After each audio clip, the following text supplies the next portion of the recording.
है basic proportionality theorem. Theorem का नाम क्या है? Basic proportionality theorem. और इसे किसने बताया था इसके बारे में? थेल्स ने। तो इस थ्योरम को हम क्या कहते हैं? थेल्स थ्योरम भी कहते हैं। ठीक है।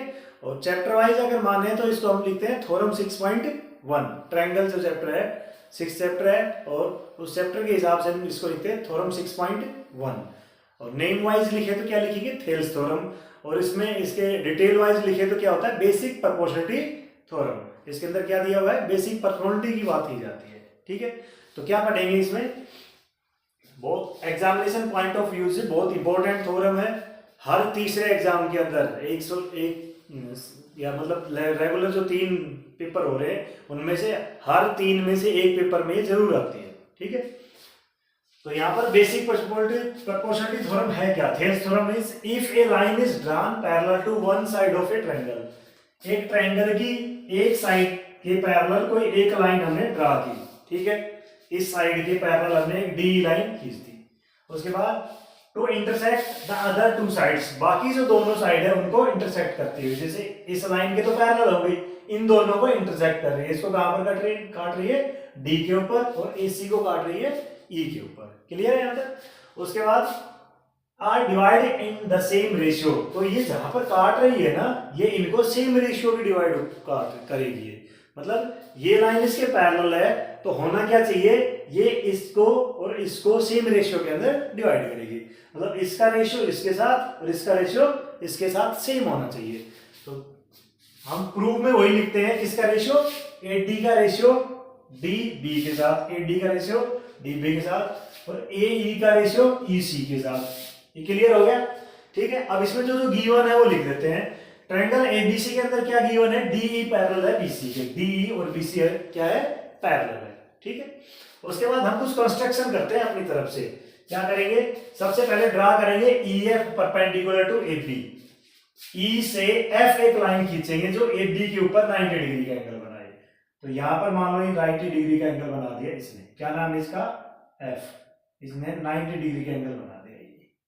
क्लियर? दूसरा क्या किया है? DG perpendicular to AC। D से एक लाइन खींचनी है जो G के ऊपर जाके मिले, कहां पर? परपेंडिकुलर हो AC के, AC के परपेंडिकुलर। तो D से स्टार्ट होती है लाइन, तो ये आ गई यहां। क्या नाम है इसका? DG, और ये परपेंडिकुलर है AC के। क्लियर? ये कंस्ट्रक्शन हुई है। उसके बाद क्या किया है? ज्वाइन करना है CD और DE को। C से D को जोड़ देते हैं और B से E को जोड़ देते हैं। इनको ज्वाइन करना है। क्लियर हो गया? ये हमने अपनी तरफ से कंस्ट्रक्शन कर लिया। ठीक है। अब ध्यान देना है, जो प्रूव करना है ना वो सबसे इंपॉर्टेंट है कि क्या प्रूव करना है। वो अपना पहले ही हम लिख चुके हैं। क्या चाहिए? एक तो AD चाहिए और एक DB चाहिए। क्लियर है ना? तो AD के ऊपर देखो कोई ट्रायंगल है वो, और कौन सी? DB के ऊपर जो ट्रायंगल है वो। तो AD ये साइड है, इसके ऊपर ट्रायंगल कौन सी आ रही है? ये इस साइड के ऊपर ADE ये ट्रायंगल दिख रही है। तो ये ध्यान रखना है, इस साइड के ऊपर जो ट्रायंगल आ रही है ना वो यूज करेंगे। ठीक है। कौन सी आ रही है? AD के ऊपर आ रही है ADE ये ट्रायंगल, और AD ट्रायंगल होगी। ठीक है। उसके बाद लेंगे DB। DB जो साइड है इसके ऊपर ट्रायंगल कौन सी है? DBE दिख गई? ये ट्रायंगल आ गई ना, तो ये होगी नीचे लिखी। इन दोनों का यूज करेंगे। एरिया ऑफ ट्रायंगल ADE और area of triangle DEB। ADE ये जो ट्रायंगल है ये, और इसके नीचे जो ट्रायंगल है वो, दोनों यूज कर ली। इनका एरिया निकालते हैं। एरिया का फॉर्मूला क्या होता है? 1/2 बेस इंटू हाइट। ये होता है ना 1/2। बेस क्या होता है? जिसके ऊपर परपेंडिकुलर हाइट, परपेंडिकुलर डिस्टेंस। ठीक है। तो 1/2 तो लिख दिया हमने एज इट इज। अब इस ट्रायंगल के अंदर बेस कौन सा यूज करना है? AD। AD को बेस माना तो AD के ऊपर परपेंडिकुलर कौन है? F से E। तो बेस तो हो गया AD और F से E या E से F हो गया। ऐसे ही दूसरी ट्रायंगल है DEB। DEB इस ट्रायंगल के अंदर बेस तो हम ये यूज कर रहे हैं क्योंकि प्रूव करना है। तो ये बेस हो गया। इसके ऊपर देखो राइट एंगल कहां है? आगे जाके यहां पर है, और किसने बनाया? EF ने। तो बेस तो हो गया DB और परपेंडिकुलर क्या हो गया? हाइट क्या होगी? EF। अब 1/2 से 1/2 कैंसिल, EF से EF कैंसिल, तो AD/DB आ गया। तो ये एरिया किसके इक्वल आया? AD/DB डीबी के। इस इक्वेशन को मान लेते हैं हम इक्वेशन नंबर फर्स्ट। क्लियर। अब दूसरी देखेंगे हम, ए ई चाहिए और ई सी चाहिए। ए ई देखो और ई सी देखो, इनके ऊपर ट्रायंगल कौन सी बनी हुई है। ए ई के ऊपर एक तो ये ट्रायंगल है, कौन सी है, वही ए डी ई, और यहां लिख दिया ए डी ई। फिर ई सी, ई से सी जो साइड है इसके ऊपर ट्रायंगल ये दिख रही, ठीक है ना। तो क्या लिखेंगे इसको, ई सी डी। तो ई डी सी या ई सी डी कैसे लिख सकते हैं, इनका एरिया देखो। ध्यान रखना बेस किसको मानना है, इन्हीं को मानना है। तो ए ई बेस मान लेंगे इसमें, इस ट्रायंगल के अंदर बेस हो गया ए ई, परपेंडिकुलर कौन है इसके ऊपर, डीजी। तो ए ई परपेंडिकुलर हो गया, डीजी हो गया हाइट, और सॉरी ए ई बेस और डीजी हाइट, तो 1/2 साथ में रहेगा ये फॉर्मूले के हिसाब से, ठीक है। अब दूसरी triangle A D E, sorry E D E, E D E, इस ट्रायंगल के अंदर देखो बेस कौन सा यूज करना है, ई सी। बेस तो हो गया ई सी, इसके ऊपर परपेंडिकुलर सामने जाके ये रहा, तो ये कौन है, डीजी। तो ई सी हो गया बेस और डीजी हो गया परपेंडिकुलर, 1/2 लगता है। तो वही 1/2 से 1/2 कैंसिल, डीजी से डीजी कैंसिल, क्या आ गया, ए ई बाई ई सी। क्लियर है यहां तक। अब देखो इन दोनों इक्वेशंस में ये चीज और ये चीज सेम है, ठीक है।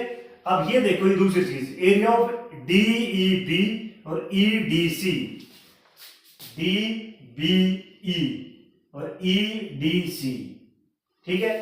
क्लियर है ना चीज। अब यहां 9th क्लास के अंदर आपने एक चीज पढ़ी होगी, जैसे दो लाइनें हैं पैरेलल, ठीक है, इनमें दो ट्रायंगल बनी हुई है, एक मान लो ये ट्रायंगल होगी, ठीक है, एक क्या होगी, ये ट्रायंगल होगी। ये दो ट्रायंगल है, एक तो ये और एक ये। तो थ्योरम क्या थी 9th क्लास में आपने क्या पढ़ा था कि दो पैरेलल लाइनों के बीच में और सेम बेस के ऊपर अगर दो अलग अलग ट्रायंगल बनती हैं तो उनका एरिया क्या होता है, सेम होता है। तो ये दोनों पैरेलल लाइन है, इनके बेस क्या है, ये सेम है, और एक ट्रायंगल तो ये है और एक ट्रायंगल ये है, ठीक है। अब उल्टा देखो इसी चीज को, बेस मान लेते हैं इसको यहां से यहां, ये हटा देते हैं, समझ लो नहीं है। तो यहां से एक तो होगी ट्रायंगल ये और एक ट्रायंगल होगी ये। अब उल्टा कर दिया तो भी सेम कंडीशन होगी ना, ये दोनों पैरेलल के बीच में सेम बेस है, बेस वही होना चाहिए, कंडीशन ये है दोनों का, ठीक है। बेस अगर सेम है तो दो पैरेलल लाइनों के बीच में दो ट्रायंगल अगर बनती है तो उनके एरिया क्या होता है, इक्वल। तो यहां से यही लिख दिया कि दो पैरेलल लाइनों के बीच में दो ट्रायंगल अगर बनती है सेम बेस को लेकर तो उनका एरिया क्या होगा, इक्वल। अब यहां पर वही है, इस पैरेलल के और इस पैरेलल के बीच में बेस ये मान के एक ट्रायंगल तो ये बन रही है और बेस ये मान के एक ट्रायंगल ये बन रही है, इन्हीं दो पैरेलल के बीच में है, तो इनका एरिया क्या होगा, इक्वल होगा। तो यहां से अगर ये दोनों आपस में इक्वल है तो ये दोनों भी क्या हो जाएंगे, इक्वल। तो इस इक्वेशन से, पहली इक्वेशन से दूसरी इक्वेशन से, और क्या लिखा हमने, ये दोनों एरिया इक्वल, तो ये लिखे यहाँ पर ये दोनों क्या हो गए, इक्वल। तो फ्रॉम इक्वेशन फर्स्ट, सेकंड और थर्ड में ये दोनों आपस में इक्वल है, ये बता रहा है। फिर ये दोनों अपने आप हो जाएंगे, तो ये दोनों इक्वल हो गए, और यही हमें क्या चाहिए था, प्रूफ चाहिए था, ठीक है। तो ये थी अपनी बेसिक प्रोपोर्शनलिटी थ्योरम।